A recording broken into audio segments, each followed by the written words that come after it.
नमस्कार विद्यार्थियों, आज हम बीए भाग तृतीय में डॉक्टर एम.एन. श्रीनिवास की अवधारणा प्रभु जाति की अवधारणा का अध्ययन करेंगे। Doctor M.N.. श्रीनिवास ने अपने एक निबंध the dominant caste and other essays में प्रभु जाति की अवधारणा का उल्लेख किया था। प्रभु जाति का संदर्भ संस्कृतिकरण की अवधारणा में लिया गया। जब इन्होंने संस्कृतिकरण की अवधारणा विकसित की थी तो पहले ब्राह्मणीकरण के रूप में ब्राह्मण शब्द का और उसके बाद द्विज शब्द का प्रयोग किया था। लेकिन जब अलग अलग भौगोलिक परिस्थितियों में इस सिद्धांत का परीक्षण किया तो जिस जाति का अन्य जातियां अनुसरण करती हैं उसमें जिसका अनुसरण किया जाता है उसे प्रभु जाति से संबोधित किया गया। प्रभु जाति का अर्थ व परिभाषा के संदर्भ में 1959 में एम.एन. श्रीनिवास ने मैसूर के रामपुरा गांव का जब अध्ययन किया तब उन्होंने देखा कि वहां उस गांव में दो जातियां प्रमुख रूप से निवास कर रही हैं, एक तो ब्राह्मण और दूसरी कुर्ग। यहाँ कुर्ग जाति के लोग ब्राह्मण जाति की जीवन शैली पद्धति का अनुसरण कर रहे थे, तो इस अर्थ में यहाँ ब्राह्मण प्रभु जाति या डोमिनेंट कास्ट के रूप में आया। इसी अवधारणा को अनेक विद्वानों ने अपने समाजशास्त्रीय एवं मानव शास्त्रीय अध्ययनों में प्रयुक्त किया। उन्होंने राजनीतिक संगठन, अंतर्जातीय संघर्ष व प्रभुत्व को समझाने में इस अवधारणा का उपयोग किया है। प्रभु जाति, इसके कुछ विशिष्ट लक्षण होते हैं, उन लक्षणों के आधार पर उसे डोमिनेंट कास्ट कहा जाता है। भारत में जाति व्यवस्था एक ऐसी प्रमुख व्यवस्था है जो इसको पहचान दिलाती है। आज विश्व में भारत का उल्लेख होता है तो सभी विद्वान यही कहते हैं, अच्छा वही भारत जहाँ पर कास्ट सिस्टम है, जहाँ जात पात के बंधन इतने सर्वोच्च होते हैं कि व्यक्ति उन जाति के बंधनों को ढीले किए बिना अपनी स्वतंत्रता को प्राप्त नहीं कर सकता, जिसमें जन्म का आधार होता है। इसीलिए मजुमदार व मैदान कहते हैं जाति एक बंध वर्ग है, अर्थात जिस व्यक्ति ने एक जाति में जन्म ले लिया वो अपने जीते जी अपनी जाति संरचना व्यवस्था में परिवर्तन नहीं कर सकता। जाति व्यवस्था में विभिन्न जातियां जजमानी प्रथा के रूप में आर्थिक रूप से एक दूसरे पर निर्भर रही हैं।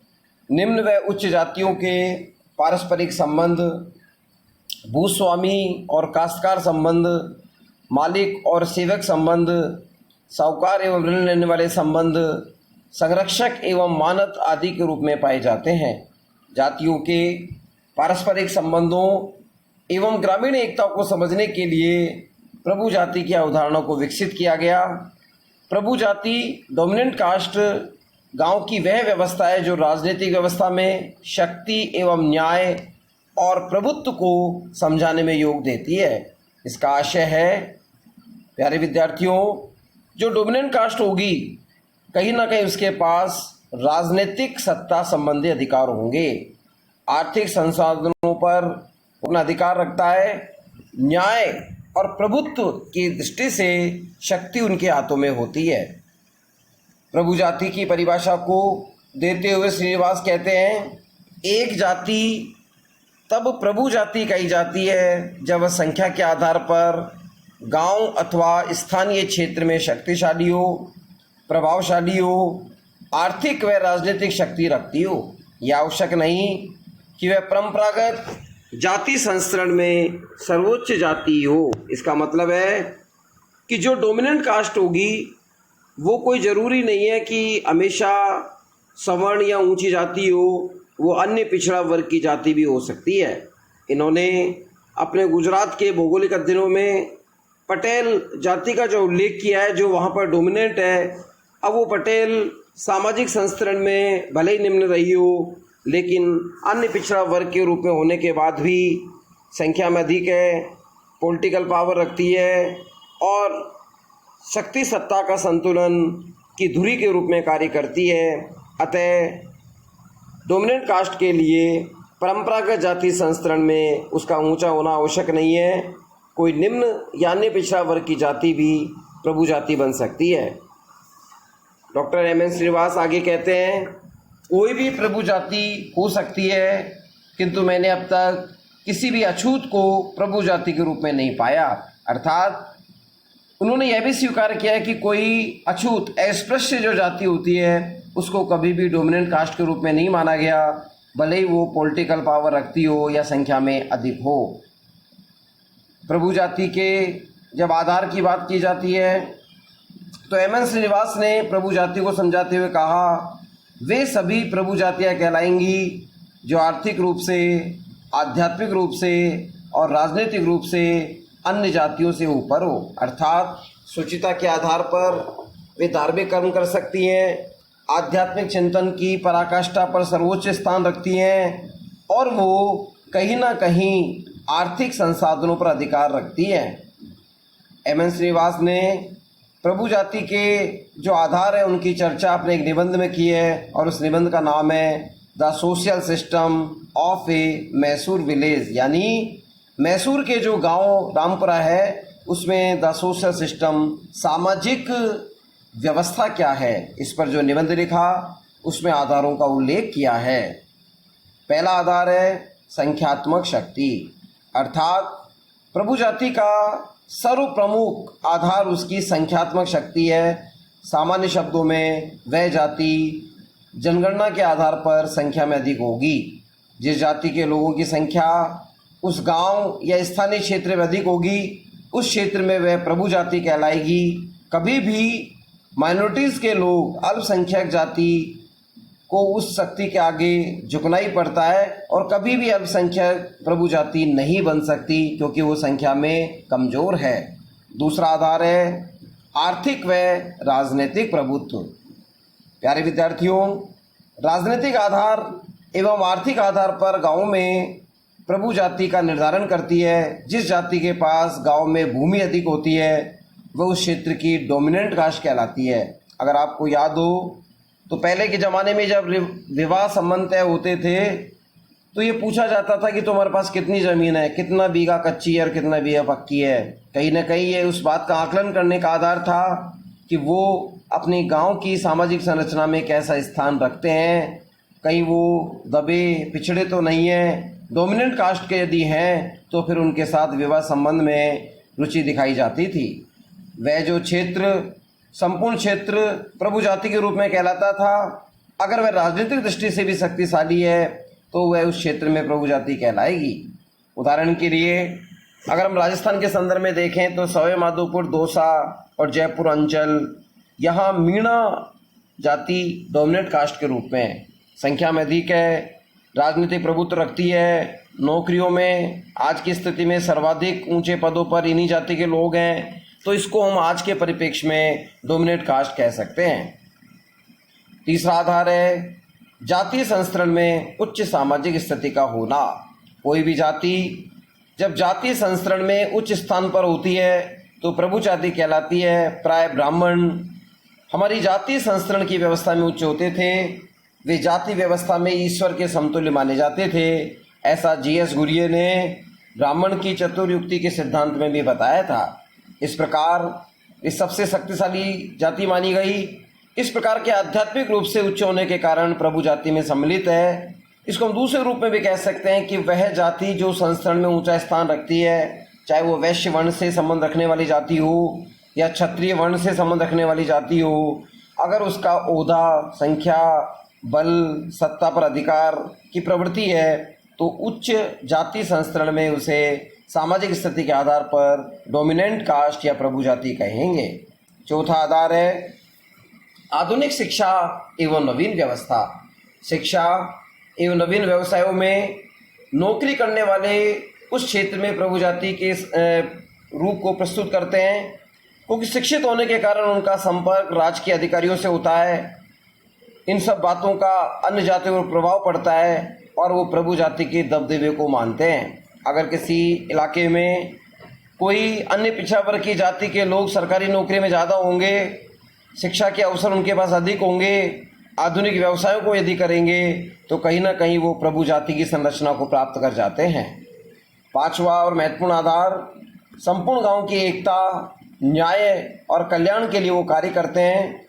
जाति गांव में एकता को बनाए रखने में योगदान देती है और ऐसे कार्य करती है इससे सारे समुदाय की भलाई हो। सर्वजन हिताय सर्वजन सुखाय के सिद्धांत पर प्रभु जाति काम करती है। उसका लक्ष्य होता है कि गांव के जितने भी स्थानीय झगड़े हैं उनका निपटारा किया जाए, न्याय का कार्य किया जाए और उन्हीं जाति के पंच पटेल होते हैं और वो निष्पक्ष तटस्थ आधार पर अन्य जातियों के संबंधी मामलों में निर्णय भी सुनाते हैं। अर्थात जिस जाति के पास गांव की एकता की जिम्मेदारी है, न्याय की शक्ति है और कल्याणकारी कार्यों को करने की सूचिता के आधार पर प्रवृत्ति है, उसे डोमिनेंट कास्ट के रूप में प्राथमिकता दी गई। एम.एन. श्रीनिवास ने कुछ गांवों की प्रभु जातियों का भी उल्लेख किया है। उन्होंने प्रभु जाति की अवधारणा का परीक्षण एवं उपयोग अन्य विद्वानों के आधार पर किया।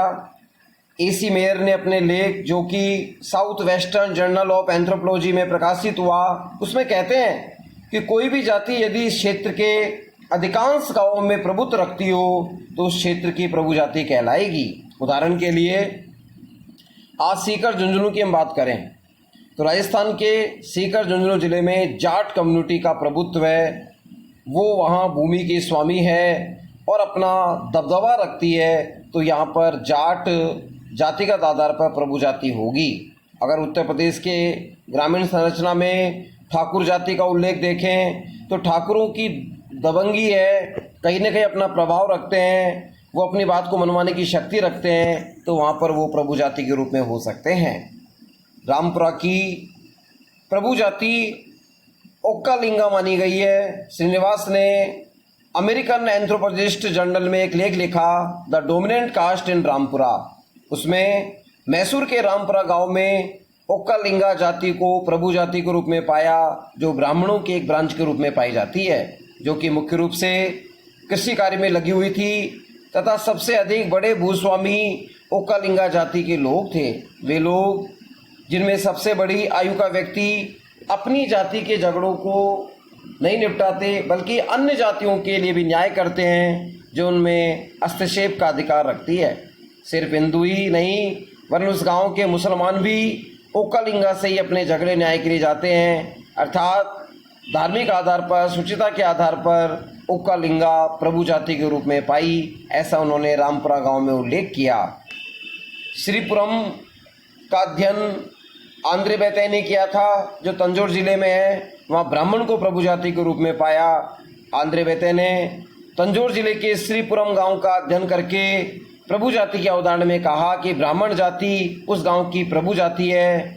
यह जाति ही गैर जो ब्राह्मण होते हैं, अब्राह्मण और द्रविड़ों पर अपना धार्मिक, राजनीतिक, आर्थिक प्रभाव रखती थी। उस समय ब्राह्मण ही एकमात्र ऐसी जाति थी जो शिक्षित थी, संस्कृत भाषा पर उसका अधिकार था। गांव में न्याय का कार्य ब्राह्मण ही करते थे।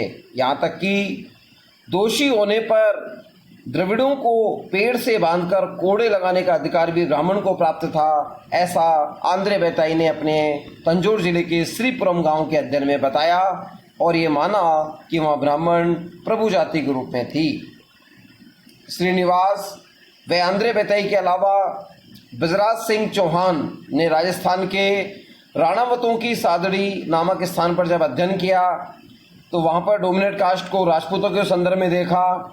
आनंद चक्रवर्ती ने देवीसार गांव, प्रोफेसर के.एल. शर्मा ने राजस्थान के 6 गांवों में राजपूतों को एवं ऑस्कर लेविस ने उत्तर प्रदेश के रामपुर गांव में जाट को, एम. शुक्ला ने भागलपुर के पास भारको गांव में यादव जाति को और डी.एन. मजुमदार ने मोहना के ठाकुर जाति को प्रभु जाति के रूप में पाया। हिचकॉक ने कोल्हापुर में राजपूतों को, मेयर ने मध्य प्रदेश में रामखेड़ी गांव में राजपूतों को और गफ ने कुंभापेटाई में ब्राह्मणों को प्रभु जाति के रूप में उल्लेखित किया। अर्थात इन सभी विद्वानों ने क्षेत्रीय आधार पर अध्ययन करके प्रभु जाति की अवधारणा को विकसित करने में अपना एक आध्यात्मिक, साहित्यिक और सृजनात्मक योगदान दिया है। अब प्रश्न उठता है कि प्रभु जाति के कार्य क्या होते हैं। डोमिनेंट कास्ट के लोग जो संख्या में अधिक हैं, आर्थिक संसाधनों की शक्ति रखते हैं, राजनीतिक प्रभुत्व रखते हैं, आखिर इनके कार्य क्या हैं? इनके कार्यों को निम्न भागों में बांटा गया है। नंबर 1, प्रभु जाति प्राय निम्न जातियों के लिए एक संदर्भ समूह के रूप में कार्य करती है। इसका अर्थ है उसकी प्रतिष्ठा सर्वोच्च होती है। उसको देखकर अन्य जातियां उसका अनुसरण करती हैं, अनुकरण करती हैं और अपनी संतानों के संदर्भ में सपने बुनती हैं कि वो उनके जैसे ही बने। दूसरा कार्य है, प्रभु जाति अपने क्षेत्र में सामाजिक जीवन के लिए मानदंड और नियम निर्धारित करती है। उन मानदंडों एवं नियमों का उल्लंघन करने पर कड़ी सजा देने का कार्य करती है। मतलब रूल एंड रेगुलेशन बनाने की एक संस्था के रूप में प्रभु जाति काम करती है। और यदि कोई व्यक्ति उन मानदंडों का उल्लंघन करेगा, उन कानूनों का उल्लंघन करेगा, तो उसके लिए न्याय व्यवस्था के संदर्भ में दंड की व्यवस्था भी प्रभु जाति करती है। तीसरे कार्य के रूप में प्रभु जाति मुख्य शक्ति धारक है, इसलिए बाहरी सरकारी अधिकारी चुने हुए प्रतिनिधियों से संपर्क स्थापित करके राजनीतिक प्रक्रिया को प्रभावित करती है। यहाँ मैं उल्लेख करूँगा कि जो डोमिनेंट कास्ट होती है वो कहीं ना कहीं प्रशासन को भी अपनी बात मनवाने के लिए बाध्य कर सकती है, क्योंकि उनका एक ही लक्ष्य होता है, यदि उनकी बात नहीं मानी जाएगी तो ऐसी स्थिति के अंदर वो लोग प्रभु जाति की कृपा के बिना वहाँ सही प्रकार से प्रशासनिक कार्य को संपन्न नहीं कर पाएंगे। चौथे कार्य के रूप में प्रभु जाति अपने क्षेत्र के सामाजिक आर्थिक विकास की प्रक्रिया में तेजी लाने का भी कार्य करती है। अर्थात सोशल स्टेज में नए नए अंधविश्वास, रूढ़ी, प्रथा, परंपराओं के संपादन निर्माण में प्रभु जाति की भूमिका है। वो आर्थिक विकास की दृष्टि से नए नए उत्पादन के संसाधन कैसे लगेंगे, मजदूरी का वितरण कैसे होगा, जजमानी व्यवस्था में किस जाति को अधिकार दिए जाएंगे, इन सब का निर्धारण करने की शक्ति रखती है। पांचवें कार्य के रूप में प्रभु जाति अपने गांवों तथा दूसरी दुनिया के बीच महत्वपूर्ण संबंध बनाते हैं, अर्थात समाजीकरण की प्रक्रिया में मदद करते हैं। एक बच्चे को किस प्रकार सिखाना है, किस प्रकार अपनी जाति की शुचिता के बारे में बताना है, यह सब प्रभु जाति के द्वारा ही उल्लेखित किया गया है। छठे कार्य के रूप में प्रभु जाति विभिन्न तरीकों से ग्रामीण अर्थव्यवस्था को नियंत्रित करती है। कहीं ना कहीं आर्थिक संसाधन के अधिकारों की प्रवृत्ति यह उल्लेखित करती है कि प्रभु जाति के माध्यम से ही वो लोगों को तौर तरीके बताते हैं कि उन्हें किस तरह का व्यवसाय करना होगा। अगर कोई जाति के लोग अपने परंपरागत व्यवसाय को छोड़कर दूसरा व्यवसाय करती है तो डोमिनेंट कास्ट के रूप में ये उसे दंड देने का अधिकार भी रखती है। प्रभु जाति की अवधारणा की कुछ आलोचनाएं भी की गई है, खास करके अनेक मानव शास्त्री, जिसमें हम श्यामाचरण दुबे की बात कर सकते हैं, इसमें हम मजुमदार की बात कर सकते हैं। उन्होंने कुछ आलोचनाएं की हैं जिनका आधार निम्न है। श्यामाचरण दुबे ने प्रभु जाति की अवधारणा की आलोचना करते हुए कहा कि यह आवश्यक नहीं है कि संख्या की अधिकता के कारण कोई प्रभु जाति बन जाए। साथ में यह भी कहा कि आर्थिक एवं जाति पदक्रम में उच्च स्थिति भी प्रभु जाति के लिए आवश्यक नहीं होती, क्योंकि एक जाति की उच्चता को सभी जातियां स्वीकार करें आवश्यक नहीं है। देखिए, इंडियन विलेज 1955 में जब श्यामाचरण दुबे ने अध्ययन किया समीरपेट नामक गांव में, तो उनको ऐसे तर्क मिले, ऐसे उन्होंने सृजनात्मक बिंदुओं की खोज की जिसके आधार पर यह कह सकते हैं कि जरूरी नहीं है कि संख्या के आधार पर कोई प्रभु जाति हो सकता है कोई वर्ग संख्या में अधिक हो लेकिन उसकी जातीय संरचना में निम्न स्थिति है तो वो प्रभु जाति नहीं बन सकती, क्योंकि उसकी उच्चता को सभी लोग स्वीकार नहीं करेंगे। कई बार एक गांव में संख्या, जाति, संस्करण तथा आर्थिक व राजनीतिक दृष्टि से एक से अधिक जातियां प्रभुत्वशाली होने का दावा करती हैं। ऐसी स्थिति में यह तय कर पाना कठिन होता है कि किसे प्रभु जाति कहा जाए। यह भी आलोचना का बिंदु है। कई बार 5-6 हज़ार की पॉपुलेशन वाले गांव में संख्यागत आधार पर यदि हम देखें तो राजपूत, ब्राह्मण, बनिया 3 धड़ों के रूप में होते हैं। तीनों अपने आप को संपन्न मानते हैं। अब ये निर्णय करना कठिन है कि वहाँ कौन सी प्रभु जाति है जो अपनी सत्ता की बागडोर हाथ में रखकर सब पर नियंत्रण करेगी। तो ऐसी स्थिति में वहाँ निर्धारण करना कठिन होगा। इस आधार पर केवल संख्या को मानदंड माने या आर्थिक संसाधन को माने, राजनीतिक दृष्टि से माने, यहाँ प्रभु जाति की अवधारणा में थोड़ा सा भ्रम उत्पन्न होता है। लुइस डूमा, जिन्होंने अपने अध्ययनों के आधार पर कहा कि संख्यात्मक शक्ति प्रभुत्व का परिणाम है, ना कि प्रभुत्व का एक अन्य प्रकार का सृजनात्मक परिणाम। अर्थात संख्या अधिक होना एक अलग मुद्दा है और शक्ति प्रभुत्व की वजह से संख्या है, यह अलग मुद्दा है। इसको एम.एन. श्रीनिवास स्पष्ट नहीं कर पाए। जाति की सांस्कृतिक परिस्थिति संस्तरण के सिद्धांत पर आधारित है। इस प्रभुत्व के आधार पर इसे पृथक किया जाना चाहिए था, इसे स्पष्ट नहीं कर पाए। एंथोनी कार्टर ने महाराष्ट्र के गिरवी गांव का अध्ययन करके पाया कि जातियां राजनीतिक दृष्टि से संगठित रूप से कार्य नहीं करती, बल्कि इसका रूप दूसरा होता है। अतः जाति को प्रभुत्व से पृथक करके उसके स्थान पर प्रभुत्वशाली समूह का प्रयोग करना चाहिए। अगर ऐसा नहीं किया जाता है तो ये प्रभु जाति की अवधारणा निर्मूल बेकार सिद्ध होगी। धीरेन्द्र नाथ मजुमदार कहते हैं, एक जाति सदाई संख्या के आधार पर प्रभु जाति नहीं हो सकती। एक जमींदार अपने विस्तृत नातेदारों के कारण या कुछ परिवार भूस्वामित्व एवं उच्च जीवन स्तर के कारण गांव में प्रभावशाली हो सकते हैं।